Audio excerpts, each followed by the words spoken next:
Mikel, how are you? Very good, thank you.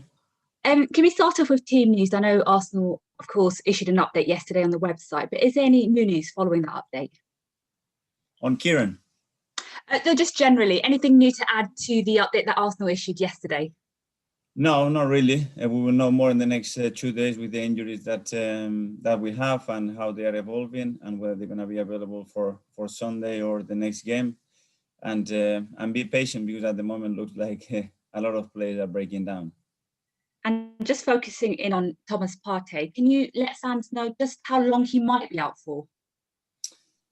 Again, it's a difficult one. He felt something during the game. We didn't think it was too bad, but after the scan looked a little bit worse. He won't be available to play against Leeds.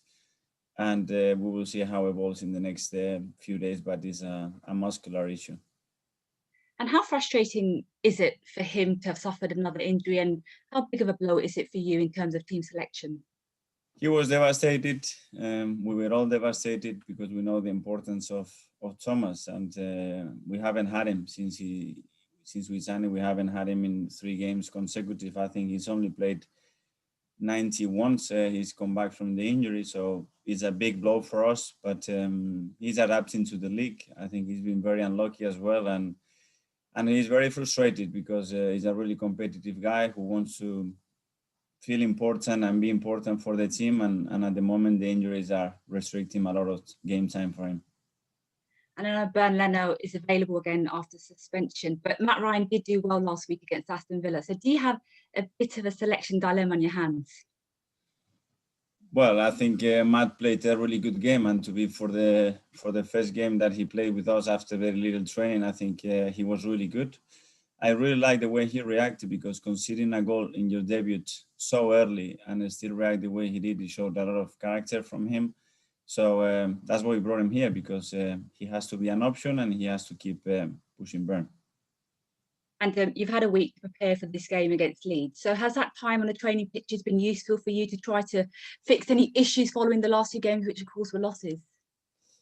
Well, we could work some days not, because of the snow as well and the conditions on the pitch. But it's unusual for us to have a week to prepare. But obviously, we reviewed a lot of things that we've done in recent weeks. The reason we won a lot of games and the reason we won in a really strange way the last 2 games when we didn't deserve to do it. But it's completely down to us and things that we have to do better. And Leeds, of course, sit above Arsenal in the Premier League table, and the reverse fixture produced a goalless draw. But what did you learn about Leeds from that game, and having watched them recently as well? Well, they are a really brave, dynamic, and attacking side. I think they are a really exciting side. A great coach, great coaching staff that they are all involved, and a bunch of players that believe 100% in what they do, and they just go every game with the same energy and enthusiasm to go and get the points. And I think they deserve more points as well with what they have in the table at the moment. Okay, Mikel, thanks.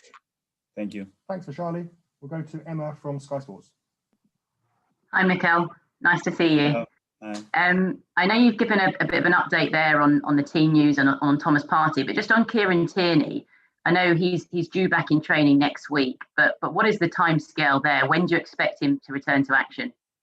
We're gonna have to see how the knee reacts when he starts to get a little bit more load. He hasn't done much yet, but he's very positive at the moment. He's in great spirits. He's desperate to get back on the team, and we will see in the next few days, the moment he starts to train a little bit more with the team, how that knee is feeling and react to the load. How frustrating is it not to have him available? Obviously, the Leeds game this weekend, but you're back in Europa League action next week, and then you've got a couple of big games in the Premier League as well, in City and Leicester. To be fair, getting used to it because we're missing so many players all the time. I don't remember the last time that we were able to play the same starting 11 two times. 3, I can't even think about it. But it's what it is. The players are making huge efforts. Even the ones that are injured are willing to come back all the time to play, and this is what we demand to them. And the ones that are on the pitch, they have to give their best and make it difficult to the ones that want to get back in, and that's what we're trying to do. And that Leeds game back in November, that goalless draw, it was really remembered for Nicolas Pepe getting sent off. He's improved massively over the past few months. You're obviously working with him in training every day. What more can we expect from him? Again, that he can maintain the level now for months, not for weeks. I think he's done much better. I think there is a click on him, even on his mentality, how he's approaching every training session, the importance of every action in the game, and how he can sustain his focus and his determination during games. I really like his attitude. What he's done in the last few weeks, I think it's been much better. He still has a lot of room to improve and grow, and he's willing to do that. So I'm expecting him to go to the next level very soon. And last one from me, Mikel. I know we've spoken to you about this before, but I just wanted to ask you about the social media abuse that we're seeing, because it seems like it's almost a daily occurrence now that players are being abused on social media. Is this something you've spoken to your players about, and what are the club doing to support players? Of course, we spoke internally about the players and tried to give them some advice and trying to protect them as much as possible. The incident that occurred a few days ago again with Mike Dean is completely unacceptable, and I think we should all stand for him and support Mike and the referee committees as well. They have a tremendously difficult role at the moment in the league, with a lot of key decisions that affects teams and leagues one way or the other. But at the same time, they try to do their best. They prepare the best possible way, and we all make mistakes. And I think we have to support them. Thanks, Mikel. Good luck on Sunday. Thanks, Emma. George from the BBC. Thanks, Dan. Morning, Mikel. Hello. Has this social media abuse, has this got worse since you playing? It just seems such a regular occurrence now. And I know you've got a Twitter account, but do you actually look at it anymore? No, I think if we would be reading everything that is writing about us, probably we have to stay in bed a lot of days. And it's part of it. You know, I think it's great that people have the ability and so many platforms and way to communicate and give their opinions. The only thing I'm asking is just to be respectful, you know, do in a respectful way. You don't have to batter anybody or try to hurt anybody. It's just, give your opinion with the best intentions, and when it's constructive, I think everybody can take criticism, you know, and it's part of our job to look at it and think and reflect on it. But when people are just with the intention of hurting, that one becomes a little bit silly, in my opinion. And it's just finding that balance. It's got a lot of positives, but I think there are things that we can do better as well to defend the industry a little bit better. And Kieran Tierney, this injury he's got, is it a bad one? And was it as bad as you expected when you first found out? Did you expect him to be out this long? Well, we didn't know. At the end, when you have pain and you are not comfortable and you are someone like Kieran who does everything 100 miles an hour, you need to be in the right condition. When someone like him is telling you he doesn't feel right, something is wrong, you worry because you know how much he wants it as well. He's in a much better place now in the last few days. He's feeling better, he's training, he's positive, he's willing to come back early and help the team, and hopefully we can have him soon. So you've got him out, you've got Thomas Partey out, you've had a lot of red cards this season, you lost your captain Aubameyang a couple of weeks ago. Is this just one of these seasons that you're just having these problems that are just coming out of nowhere, and that possibly explains your league position? I don't know. I don't like to use any excuses. It's what it is. We have to adapt, and we have other players trying to do their job. But at a certain moment, you need some consistency. You need a team that has to play, and you see all the successful teams that you need some consistency in your starting 11s and get that chemistry, that cohesion, that together there. And we haven't been able to do that. And it's the context, it's the situation, it's the COVID, it's that a strange year, it's no preseason, it's a lot of factors there. But I think still we could be in a much better place just looking at what we've done in games ourselves and what we have given away. That's it. Just the last one. Marcelo Bielsa's got a famous sort of training ground tactic. I don't know if you've heard of it. It's the players practice a thing called murder ball. I just wondered if you'd heard of it and whether you've tried that with your squad at all. It's apparently very intense and it's all out for 20 minutes. Yes, I heard about it. I've seen it. And Marcelo's got some incredible methods, and you just have to see the way the team plays and some of the things that they do constantly, some habits that they have that they implement throughout the game with such a conviction. So it's a lot of things that coaches like me, young coaches like me, can learn from people like him that has been for a long time in the game and being really successful. Thank you. Good luck Sunday. Thank you. Thanks. Thanks, George. We'll go to Ian from TalkSport. Hi, Mikel. How are you? I'm good, thanks. Good. I just want one more on social media, and I spoke to you last week about it, but I was chatting to Steve Bruce yesterday, and he said, like Mike Dean, even he has had death threats. It seems that even managers are being singled out in the media. I know you don't necessarily look at Twitter and Instagram, but have you suffered some stick this season? Because you have. Do you want to tell us about it? I prefer not to, but I think we are all exposed in this industry to that, and that's why I prefer not to read, because it would affect me personally much more the moment that somebody wants to touch my family. And because it happened, the club was aware of it, and we tried to do something about it. And that's it. We have to live with it. It's not going to stop tomorrow. We know that, but medium, long term, can we do something about it? That's where I am pushing for. Appreciate your honesty on that one. You were going about injuries before. Do you think this season we should have bigger squads? I mean, I know it's hard maybe to have a 25-man squad anyway, but with so many injuries, do you think maybe, and I know it's difficult with bubbles as well, you could have had bigger squads this year? We could. I think we had as well. The issue we had is the balance of that squad, then the proportion in positions, whether you have the same numbers and they can all feel part of it, feel important, you can still share some minutes.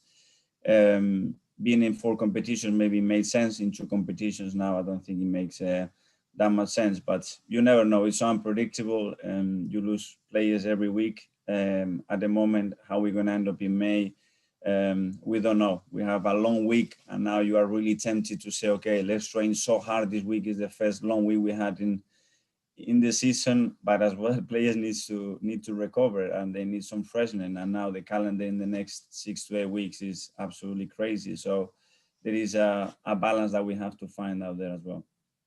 You said Leeds were exciting earlier. For me, they have the kind of attitude, you score 3 goals, we'll score 4 goals, which is great in the odd game or two, but it doesn't really win you very much over the course of a season or a long spell, does it?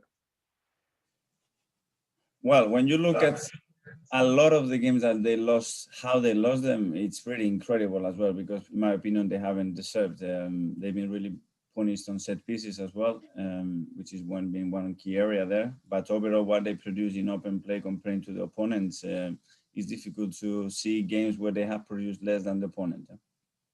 And your good friend Pep Guardiola is one of these Marcelo Bielsa disciples. Are you as well? I mean, do you think Bielsa is absolutely amazing? No, I'm not a disciple because I don't know him that well. Pep knows him much better than I do, but obviously you try to learn, pick up things that you like from other teams, be interested on how they develop their teams and the ethos and the way of playing. And I'm for sure Marcelo's got a lot of positive things to look at him. And last one quickly, the Europa League starts again next week. I think top 4 is probably a stretch for Arsenal, unless you win every game. Top 6, maybe 2. Would you start to prioritise now the Europa League? And I know you're going to start by telling me you want to win every game, but I mean, if you win the Europa League, you're back in the Champions League. And the priority is Leeds, and then we go back to Europe. Obviously, it's a competition that we know that it can give us access to what we want, and still a long way to go. It's still a very strange year as well, the location where we're going to be playing those games, and let's go step by step. Brilliant stuff. Keep well, Mikel. Thank you. Thanks, Ian. We'll go to Nick from Haters. Cheers, Dan. Morning, Mikel. I don't want to pry too much about your sort of personal life there, but it's shocking to hear that you and your family have had threats on social media. That must have had an impact on you in your day-to-day life and your working life as well. But it's part of the job, honestly, Nick. I think I'm not the only one that is suffering these type of things. I think when you're winning, everything is beautiful and you are incredible, and it's you are the best coach. And when you lose, it's completely the opposite, and that's the reality. And it's not pleasant when it goes personal against me. I can take it. When the family is involved, then it's a different story. I can say you can take it because you're sort of prepared and not used to it, but you steeled yourself to it. But protecting other people around you is another matter, isn't it? Yeah, absolutely. But we are lucky enough as well that the club is very supportive. We do what we have to do when those things happen. And again, my only purpose is just, it's not going to happen tomorrow again, but medium, long term, can we do something about it to protect more the people that are involved in the game, and maybe in other industries it happens the same way. Of course. Just a quick couple of football questions, hopefully. Gabby Martinelli, there was a lot of excitement about him when he came back to fitness, and he looked fantastic when he first played, and obviously you had to ease him back in a bit. But he seems to have sort of just slipped out of the running again. Is there any reason why you're not playing him more at the moment? Well, he came back, he did really well, then he picked up another injury. It took him a while to come back, and now he's getting in the rhythm and earning his place in the team like anybody else. And when he has the opportunities, play. Don't forget that that we played him last time against Manchester United. He started in front of other players, so it's not that he's not having the opportunities. Okay, so there's nothing that you're concerned about the way he's playing or anything. It's just a question of his fitness. No, we know that he's got a huge potential. He's done some really good things since he's come back, and still has a lot of things to develop in his game, because at his age, of course, is normal. The Thomas Partey injury, is that just a sort of a side effect of this demanding season? Because he never seemed to get injured before, did he? Yeah, but he came here, obviously a different league, physically much more demanding than the Spanish league, and he got injured. He wanted to get back, he got back, he got injured again. So his rhythm has been in and out. He hasn't had a preseason. He hasn't had probably the type of preparation that is needed for such a change, and then his anxiety probably to be willing to do so well, to feel important, is a big signing. All those things add, and he break down again. We have to be patient now. He needs to recover properly, because it's going to be key for us to have him available at the end of the season. Okay, thanks. And just finally then, following Balogun, it seems to be that Arsenal fans have to prepare to the fact that he's going to be leaving at the end of the season. Is that how you see the situation now? No, I'm still very positive that Flo is going to stay with us. This is what we are trying as a club. This is what I'm trying as a manager. And as far as I know from last week, again, the player wants to be here. So so far, I'm positive. You're not getting any game time though, is he? Not yet, but he's played much more than people thought this season, when he was just on the under-23s for the whole season. So I think he's made some big progress in a few months. Good stuff. Thanks very much for your time. Thank you. Thanks, Nick. That ends the broadcast.